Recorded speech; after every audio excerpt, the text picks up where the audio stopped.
Story plays the biggest role in the success of any video game, and Assassin's Creed games aren't any exceptions either. Most of the Assassin's Creed games that I liked were heavily influenced by the story. Sure, gameplay and other stuff plays also a pretty big role, but ultimately, story is what hooks people into playing it more. And a good story just does not waste your time. It actually provides you with quality entertainment. So anyways, in this video, I'm gonna be ranking Assassin's Creed games by their story. I have already done 2 videos on ranking and they perform really good, so I thought why not to do again. But before that, make sure to like this video and consider subscribing to this channel. Now, I just want to make it clear that these are my opinions and everyone has their own. I actually think that all the Assassin's Creed games had stories that were at least somewhat playable, and as we move forward in the list, they keep getting better. I have also not included Freedom Cry and Liberation because obviously they are smaller titles and it will not be fair.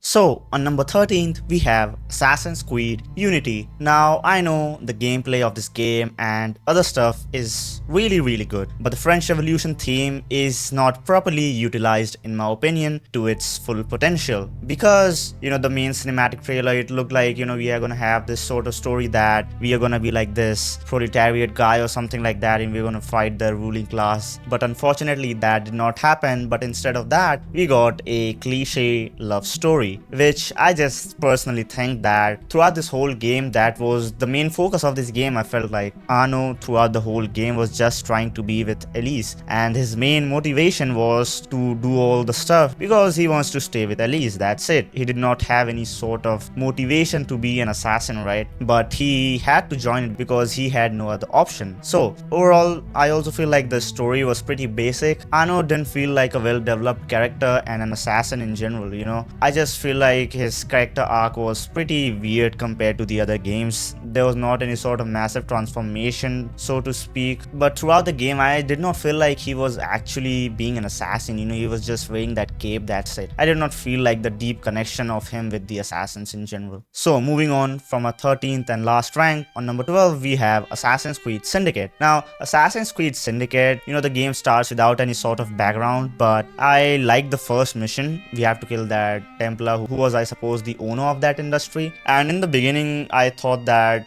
it was a good start, so to speak, but the thing did not continue in my opinion because the main conflict in this game should have been the industrial revolution, right? Again, they missed on this opportunity as well, like it happened with Assassin's Creed Unity. I just feel like in both of these games the theme was really good, but it was not used to its full potential. Again, Jacob and Evie as a character, I sincerely, I did not like those two characters. If I don't want to sugarcoat anything, I actually felt like they didn't have a personality of their own other than doing their missions, to be honest. And also the side characters in this game, for example, the Henry guy, I just did not find him that good as well. And all the other characters, man, by whom we used to take the missions, I just did not have that much attachment with those characters in general. The story again does not have that much highs and lows. Throughout the game it was like the same. Nothing was happening out of ordinary. Everything was like really predictable and too flat in my opinion. Like nothing that was happening that would make a story exciting.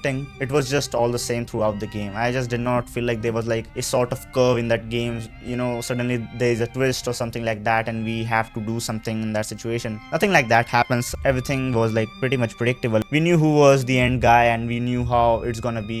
We have to first kill the guys under him, then finally he's gonna be there, and it was like that only, nothing out of ordinary. On number 11th we have Assassin's Creed Mirage. Now I know a lot of people are gonna be, well, Assassin's Creed Mirage was a nice game, it was back to the roots and whatnot, and I feel like as an Assassin's Creed game, I feel like Assassin's Creed Mirage is like a step up above Assassin's Creed Valhalla, but the story in my opinion just did not perform that good. Basim's character was downgraded from Assassin's Creed Valhalla's Basim, to be honest. I don't know what happened in this game. In Assassin's Creed Valhalla, the Basim was so different and he had this sort of darkness in his character, but in this game he just feels like goofy, to be honest. That's the simplest word to put. His character just did not feel that serious in my opinion. Even his character model was pretty bad, to be honest. The story started good in my opinion, but it did not carry the impact throughout the game. In the middle part, specifically after we reached Baghdad, and just for some time we had a lot of fun, but after a certain point I feel like in the middle there was a time in which I would say say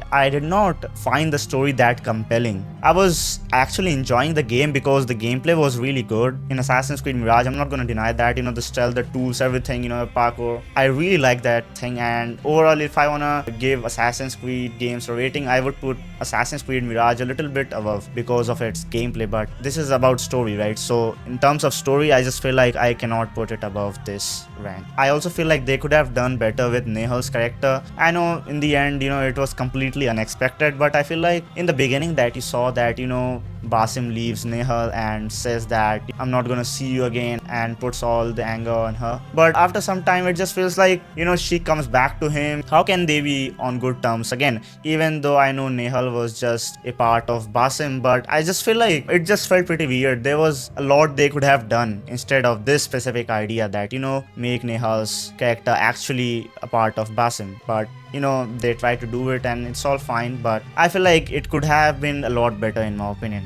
because in the beginning part it turned out to be really good start. And again, as I mentioned before, stealth and gameplay carries the mid part, which I didn't necessarily find that interesting. On number 10th, we have Assassin's Creed Valhalla. Now, Assassin's Creed Valhalla again starts really good by showing the childhood of Eivor and also how his or her parents died in the beginning of the game, and it kind of put everything on stake, right? That we have to get the revenge back, and in the beginning itself we get the revenge by killing that guy, and it happened in the really beginning. I felt like that was pretty weird to throw that character in the beginning. Then the whole stake was gone and everything, then the whole story just comes back to neutral, and then we have to work on getting the territory and stuff like that. They could have done a lot better by implementing the chase part, which was eliminated in the first few missions itself, right? It is pretty weird that they did it in the beginning, but anyways, as I said before, it starts becoming a conquering game rather than an Assassin's Creed game. And even after the fact that there were few assassin elements in the game, it did not go anywhere, to be honest. In the beginning we just learned how to do assassinations and stuff like that, do leap of faith, and then after a certain point I just felt like that whole thing just disconnected from the game. And then in the end,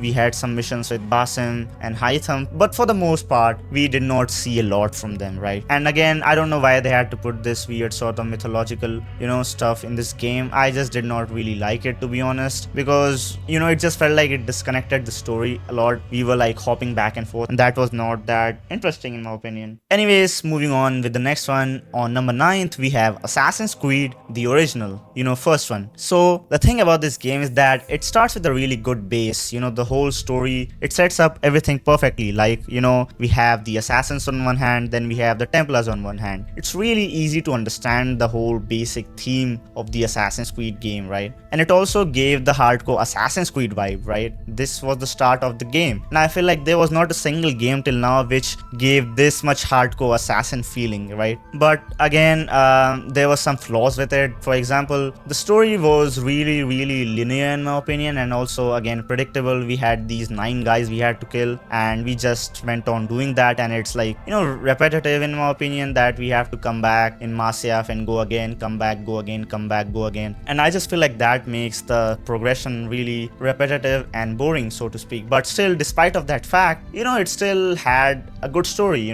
We still saw a lot of things about the Assassin Templar conflict and how it actually was at that time, and it had a pretty twisty and good ending that we find out who was the real perpetrator of all of this. Who was the guy, right? Al-Mualim. So anyways, on number 8th, we have Assassin's Creed Odyssey. Now with Assassin's Creed Odyssey, one thing that I really liked, compared to any other game, was the time period of this game and the fact that there were so many historical characters in this game. You have Socrates and whatnot, like so many different characters which actually existed back in the time. Then just combine it with the Peloponnesian War, and that creates a perfect playground. Now obviously the nature of this game is that it becomes a warrior game, right? And I just don't have any problem with that, so to speak, and I really liked the conflict between the Athenians and the Spartans. Actually, after playing this game, I read a lot about the history of the Peloponnesian War, and I got a lot of information about it. So this created some interest in me, obviously. Again, there was too much filler in this game. There is no one that can argue with this, because a lot of times you are just doing missions just for the sake of upgrading your level and stuff like that, because at a certain point in this game, you just have to do the side content first of all. And the side content in this game, I just did not like it that much, to be honest, because again, side contents in Assassin's Creed games are meant to just fill up, and it's just weird stuff for the most part. It's not Red Dead Redemption 2 or something like that. You get really good side content as well, but in this game it just felt like you have the compulsion to do all of this stuff. And even in the main story there was some filler missions, I would say, and I had to wait till a certain point to see a good mission to come. And again, the ending, I feel like, was pretty, I would not say it was bad or something, but I just did not like the whole choice thing personally, to be honest. I know it can be a personal thing, but it's just what I personally don't like. It's kind of subjective, to be honest, for the most people, but I just personally did not like the choice thing in the ending specifically. Now on number 7th we have Assassin's Creed 3. Now starting from here, I feel like all of these games down below, I'm gonna say that there's barely any negatives in these games, and most of the things are just positives for the most part. Now the starting of this game, it starts with Haytham, and we have to kill this guy in the theater. Then we have to go to the US, and in the beginning you think that Haytham is an assassin, right? And it was really fun doing all of that and staying with Haytham for such a long time. I feel like the beginning 1 or 2 hours we play as Haytham, right? And then after like doing so many missions with him, we suddenly see that, wow, this is not even the guy we are gonna play with. And suddenly you shift to this guy, his son, obviously. We see like 2 perspectives in this game, one from the Templar side, and in the beginning we thought the Templar side is actually the assassin side because we are playing as Haytham, and we thought obviously all the time we play as assassins, and we thought we are playing as assassins again. And after everything happens and we change the characters and we switch to Connor, then we realize, oh shit, we actually played from the Templar side, and even Desmond gets shocked, and it was a pretty good twist in my opinion, and that created a lot of curiosity. Again, throughout the game we also see a good father and son conflict, right? We are constantly in this thing that a lot of times Connor is in denial that his father, obviously Haytham, can be brought to his side, but Achilles says him that he's a Templar and he's not gonna change his side. He's always gonna stick to his side, and Connor should forget about being with his father, and if there is a chance he has to kill him. He does not have any other chance, and Connor in the beginning denies that. In the end he has to do it because he has no other option. So I really like that sort of thing. And also it shows the perspective of Native Americans in general, how they were trapped in the sort of independence war. The British were sometimes taking the advantage, then the white Americans were taking the advantage. They were stuck in this situation in between, and everyone was trying to manipulate them. And if you guys have read about the Native Americans, you know that it was just a really bad situation for them in general. How everyone kind of exploited them in general. Everyone knows the history about it, so I'm not gonna speak it. Yeah, so the ending was also sad, as we know what happens in the end. In the modern day, Desmond dies. So moving on number 6th we have Assassin's Creed Rogue. Now a lot of people might be thinking, whoa, why would he put Assassin's Creed Rogue so much above? Like there's like so many games better than that. Assassin's Creed 3 is below Assassin's Creed Odyssey 1, all of these games are below Assassin's Creed Rogue. How did you do that? But I feel like Assassin's Creed Rogue is a really good game, and if you have not played it because you thought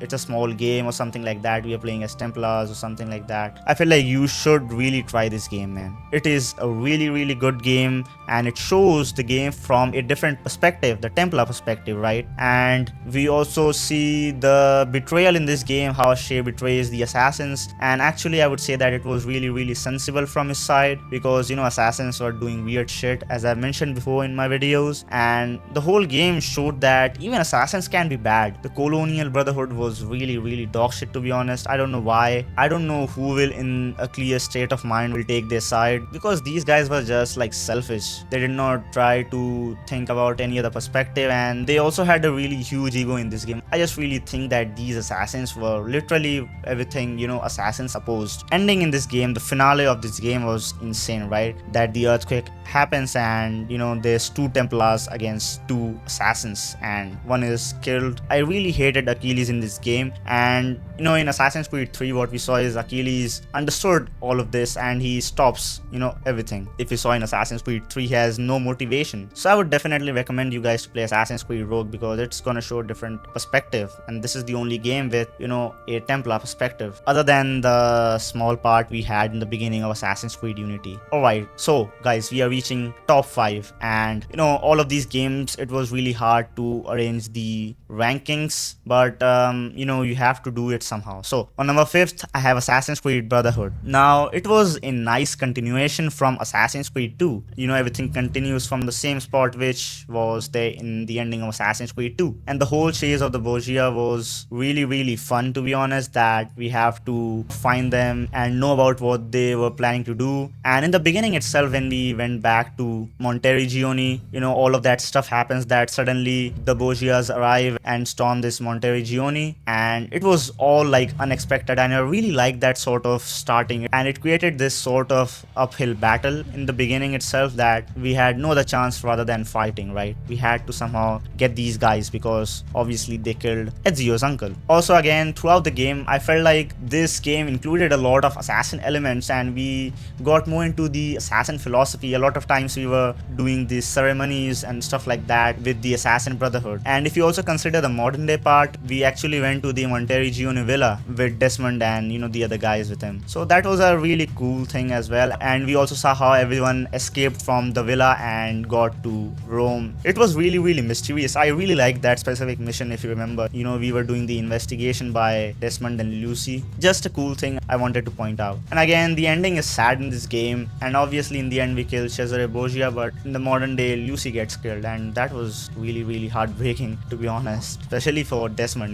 So a good game, a really good continuation from Assassin's Creed 2. So moving on number 4th, we have Assassin's Creed Origins. Now Assassin's Creed Origins had a really good and solid start, that we the small cutscene that was played in the beginning, what happened exactly, this new emperor arrives and we are the Magi of that place, and then we saw how cruel the regime becomes, and then we have to fight against this cruelty. And also after a certain point, Bayek's child gets killed, and that was basically the burning fuel of Bayek. That's where he got all the anger inside him, and he just wanted the revenge. One thing good about this was that throughout this whole revenge sort of story, we see a lot of enlightenment, and I really like the missions in this game specifically because even though Odyssey and Origins kind of feel similar, but the story of the missions in this game I felt like were more deep and emotional. A lot of tragic moments in the game. For example, in the beginning itself, Bayek's kid gets killed, and throughout the game as well,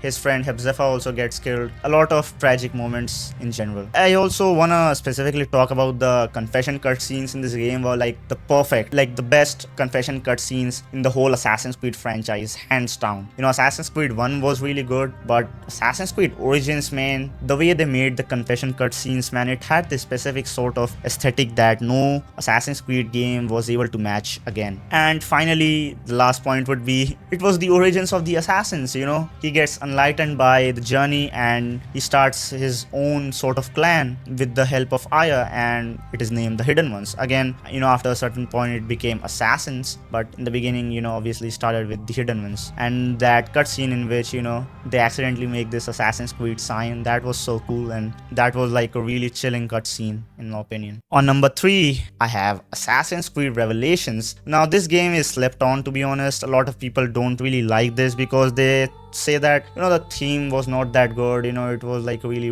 weird compared to Brotherhood or Assassin's Creed 2, and it was a different theme, I would agree, but to say that it was a weird theme, I just don't agree with that, because I actually liked it that Ezio got outside of his place and discovers further places, because he wanted to find more about all this stuff that we obviously know about in this game. Speaking of that, we have the Masyaf key stuff. We have to find all the Masyaf keys, and then we can see the story of Altair and how what happened. We get to play from his side, and that was so much enlightening, and I feel like it impacted Ezio's life as well a lot, and he learned a lot of stuff, to be honest. He writes all of that stuff and speaks about it, talks about how great Altair was. Man, that was legendary. All the 5 Masyaf keys, I suppose there were 5, right? Correct me if I'm wrong, but all the 5 ones, man, it was just so good. Specifically the end one in which Altair's wife Maria dies, man, that was like so emotional, to be honest. And also in the end, it was like, what an ending, bro. Like the perfect ending, as well as the intro that I forgot to talk about. The intro as well as the ending, I feel like it was the best in the whole series. In the beginning as well, we see Altair standing next to Ezio when he was on the edge. That was the same place,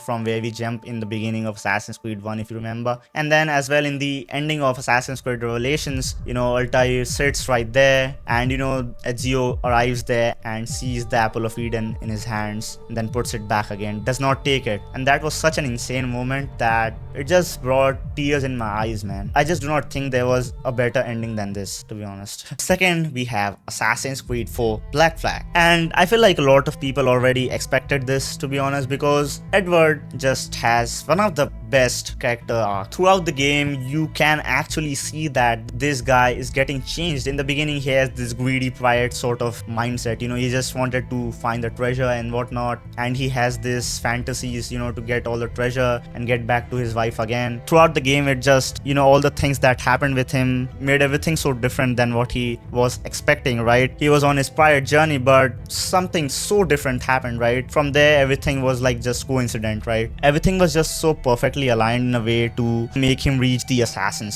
so to speak. And again, in this game, there were a lot of tragic moments, and I used to just feel so bad that in the beginning we had so many pirate friends. Throughout the game, they just started getting disappeared, some leaving us, some betraying us, some dying, unfortunately. And that was the thing, that the ones we liked died. And if you have played the game, you already know who died and who lived. But that really impacted Edward's character so much, man. And Edward as a person, as a character, just changed drastically, in the end. I feel like he got a lot of enlightenment throughout the game, and his character transformation was the most natural character transformation I've ever seen in an Assassin's Creed game. The ending was really impactful to me when we see all the pirates sitting together and the song was going on, man. So emotional. And that sort of thing is what makes an Assassin's Creed game so good, right? That's the sort of thing that we need in the newer Assassin's Creed games, but unfortunately we just don't get it, and the stories have not been that great recently, man. But anyways, on number 1,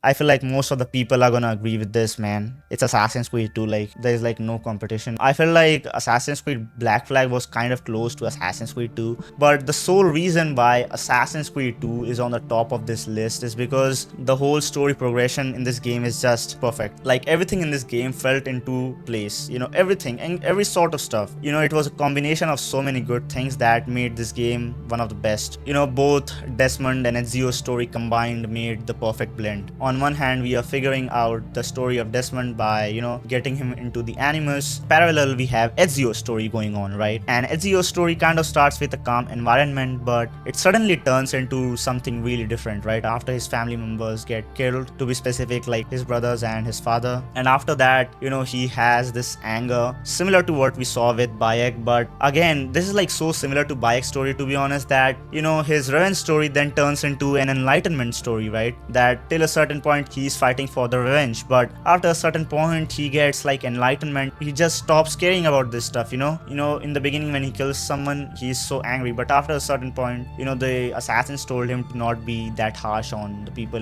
whom he kills.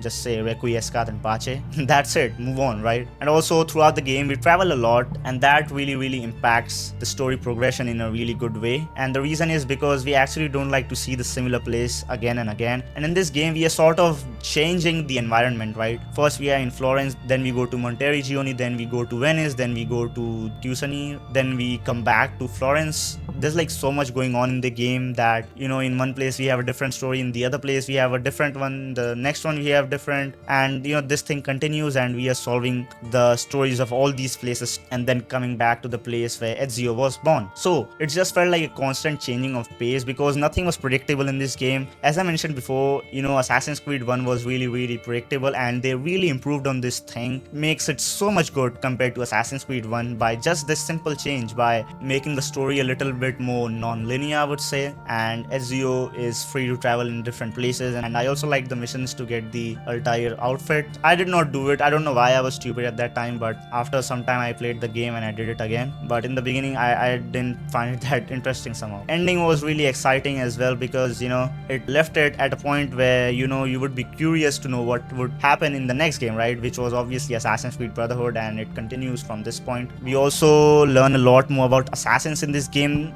specifically when we are in the Venice part. On the top of that tower, all of these guys are standing together and tell him that they were taking Ezio's test. That was such a good moment, and man, it felt so exciting. It just brought chills to me, seeing everyone do that leap of faith. And obviously we also enjoyed flirting as Ezio. I don't know if you enjoyed it, but I sure did. There was a character in this game called Rosa. Her voice actor died, man. That was pretty sad. After I researched about her character, I really liked her character and I felt like they had really good chemistry, and I thought they could have had some sort of love interest, but Christina was there, right? So obviously, there was no chance that could have happened. I think it could have, but we still never saw it because, ultimately her voice actor died and they had to remove that part. So that was, the Venice part was like really, really fun as well. And you might not believe that all the characters related to Rosa's character were removed as well in Brotherhood. They were about to be there, but because of a voice actor's death, everything was scrapped. Felt like that was pretty sad. But it was the perfect sequel to Assassin's Creed 1. They improved a lot. Like from Assassin's Creed 1 to Assassin's Creed 2 was the biggest jump, I would say, in terms of everything, like story, gameplay, parkour and whatnot. Everything was like, better than the first installment. And obviously a lot of people are gonna argue with me that, Assassin's Creed Unity's jump was the biggest, but in terms of the story and stuff like that, I just don't think so. Obviously the graphics improved because it went from PS3 to PS4, so you obviously gonna expect that, but the story just went downhill, to be honest, in that game. I just did not like it. I'm not gonna sugarcoat anything. I just did not find the story of Assassin's Creed Unity that great, so I would not consider it to be like a big jump like from Assassin's Creed 1 to Assassin's Creed 2. But anyways guys, that's it for this video. I hope you enjoyed it. What's your thoughts on this ranking, and what would you change if you were doing your own ranking? Comment your thoughts down below. And as I mentioned before, make sure to like this video if you enjoyed it, and consider subscribing if you like this sort of content. Anyways, I'll see you guys in the next one.